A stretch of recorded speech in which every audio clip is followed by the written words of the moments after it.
Hey everyone, it's Jeremy J. Just got done with yoga and hitting the heavy bag for about 30 minutes. And I had an interesting experience and revelation in yoga today that I want to share with y'all.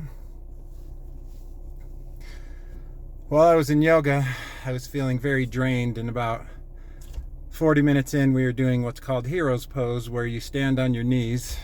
I'm going to turn my car off so there's not this hum. You get on your knees and sit up in hero's pose, and then you go back on your thighs, and we were holding our arms out to a T, so straight out to each side. And I was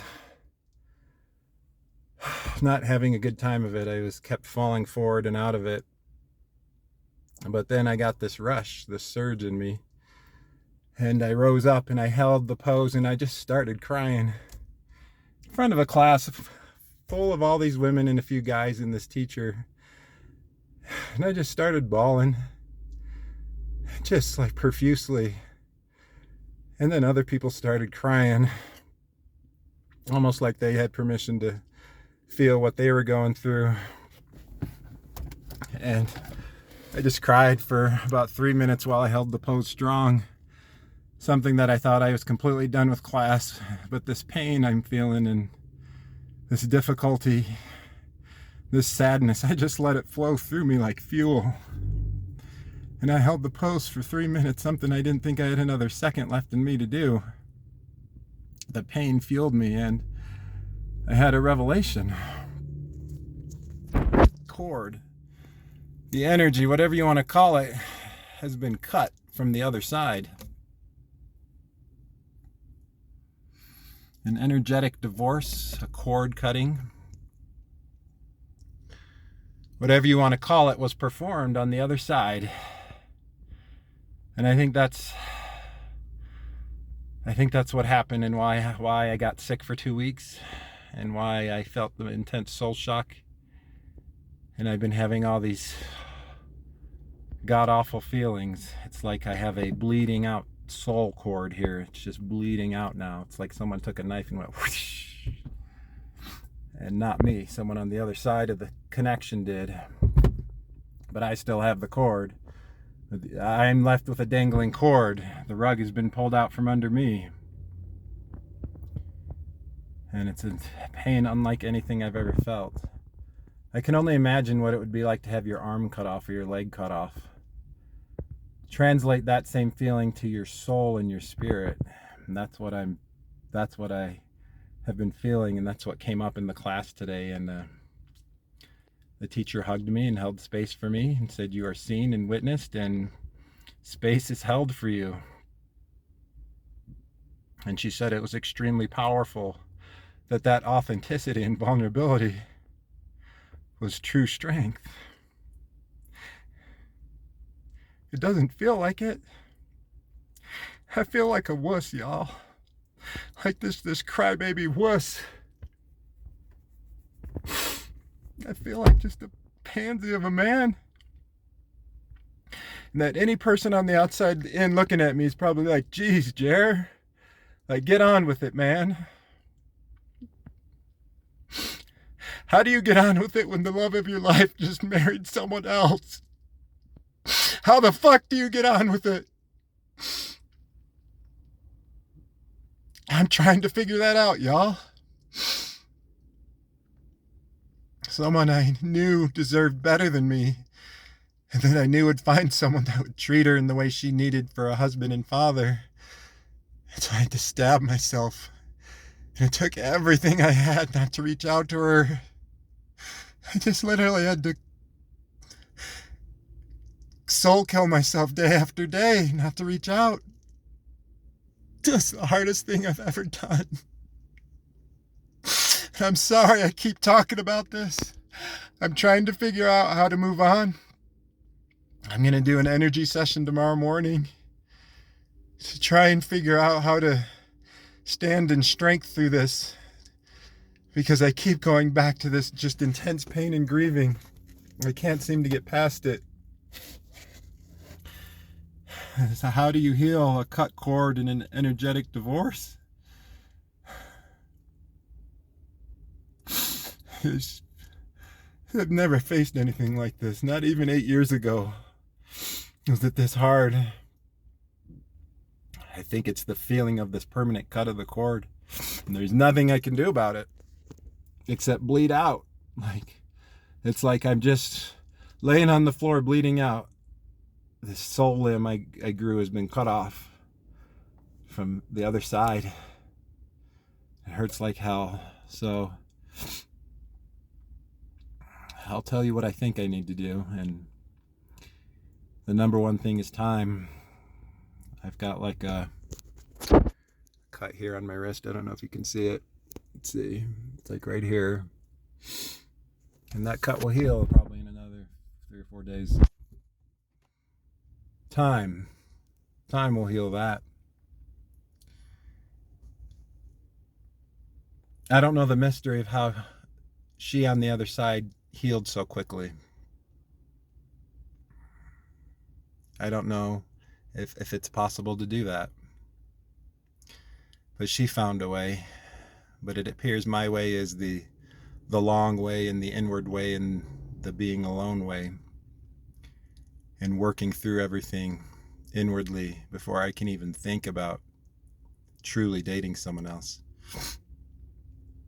So time is number one. Number two is free-flowing authenticity and vulnerability and not hiding what I'm feeling. And these videos is my way I'm doing that, y'all. I am using these videos as a way to chronicle this healing journey.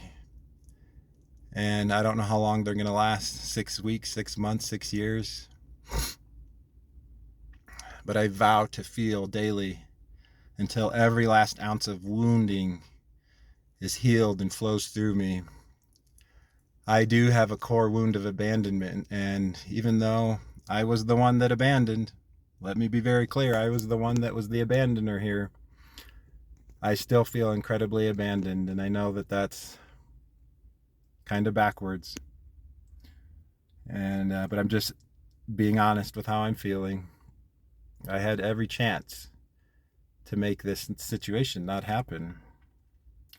But I know who I was as a person during that course of time was not able to do it. So I accept myself that I was not enough. But I also love myself and say I am enough even when I'm not enough. Even when I'm not capable of being strong enough to be someone's man, that's still enough. I don't need to arrive at some magic moment. I don't need to be an 8 out of 10 or a 7 out of 10. I'm enough at a 5 out of 10. I'm enough broken and beaten. I'm enough totally fucked up. And that's enough. And I don't need to reach some magical moment to be enough. I'm enough exactly as I am in my broken state, in my raw and vulnerable state right now. I can cry on a drop of a hat right now. The emotion is heavy and intense, and I allow it. And I hold myself in this pain. I know it's easy to judge me. It's easy to judge me and see me as an asshole, or a lot of people have.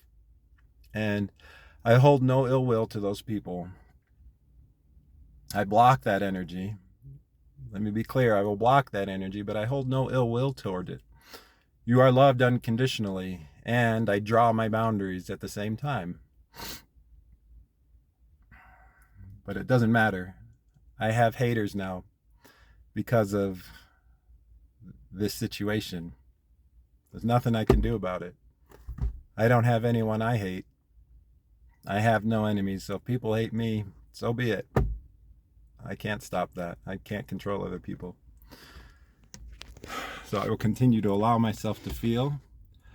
I'm going to attempt some kind of energy session tomorrow to try to gain further light and knowledge and understanding and try to understand this cut cord that seems to be permanent. But why do I feel this weird sense of knowing about this situation? Like there's something deep beyond my comprehension going on here that is just beginning. I can feel it. There's a great power at work here. Something beyond my comprehension is happening within me. And I'll be honest, I hope one day I can sit down and talk with her again. Someday in the distant future. But I hold no expectation that this will happen. But a desire for some kind of reconciliation and closure would be nice. But I cannot expect this to happen. I must move forward as if this is a funeral. This is not just a divorce, this is a funeral. That's how I feel. The love of my life has died. And I know it's me that caused it. And I tried. I tried with all my heart, might, mind, and strength to be that man for her, and I wasn't able to. And I just truthfully admit this in my flaw and the pain I've caused. And we must all be in charge of our own emotions. I'm in charge of how I feel based on situations. It's up to me. And I allow myself to feel as a man. And I think time, raw feeling and authenticity and vulnerability. And then I'm going to try an energy session of some kind. I don't know if it's to cut the cord, to do an energy divorce on my end. I fear that cutting the cord will simply have it grow back. I feel like something greater needs to be done. I think cutting the cord is like the Band-Aid solution. I really do. If this cord grew, it's there. So be it. The way to deal with this intense feeling is to raise myself up. To raise myself up to a more powerful being, to the next highest version of myself, so I can sit with this cord and throw it over my shoulder and move forward with power and strength and hold space that I have that cord, and replace the wound with light and energy and love and acceptance, and simply hold it. And the pain and the essence and the energy of it dissipates through me.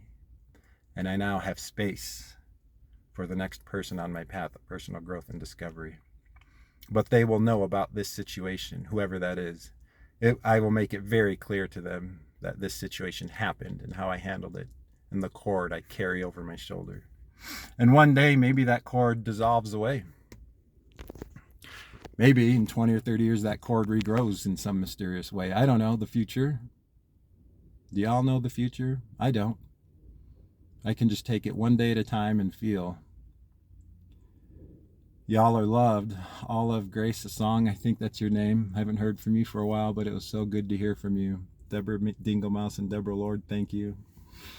I'm using my phone, so I don't have the names of the commenters. Nick Angel 88, Margot, Arrow Oracle.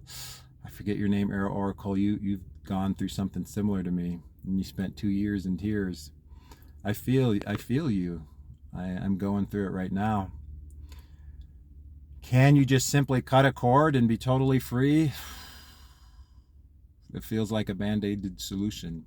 It doesn't feel like a healing of core wounds in the true transformation. That thing is going to grow back at the root. And all the same stuff that came up with it's going to come back. And I know that'll happen to me if I just simply cut the cord. It's not enough. I have to become more. I'm compelled to evolve to become more. Time, feeling it all, become more. Or do an energy session, become more. Number 5, I don't know. I'm just thinking out loud with this. Unconditional love, number 5. Towards self and others. I'd never cried in a group of people like that before in my yoga class. There was no filter. Usually I'm filtering myself. I'm not going to cry in front of a class. Are you kidding me? But I let it out and I let it flow. Something beyond my comprehension is happening right now within me. And it would not have happened if I did not go dance at the Westerner. It would not happen if I did not get Lyme disease. It would not happen if whatever experience gave me Lyme disease happened. It would not happen if I didn't divorce my ex-wife Heidi. I can connect the dots backwards to 7.5 years ago to now. Everything is connected. Everything is connected to this moment. It is not by chance that I went the Westerner to dance and I met who was once the love of my life, but someone I hold in my heart dearly and wish well in her journey. Healing cut cords and energetic divorces is, I guess, what I'll call this. This feels like the way to do it. It's not a quick fix. It's not a quick fix. I feel that much in my gut. No great healing process is a quick fix, else the same core wounds will come back up. Emotional healing is a time-consuming process. In 2014, the one who I originally called my twin flame, it took about 3 whole years to finally get over that.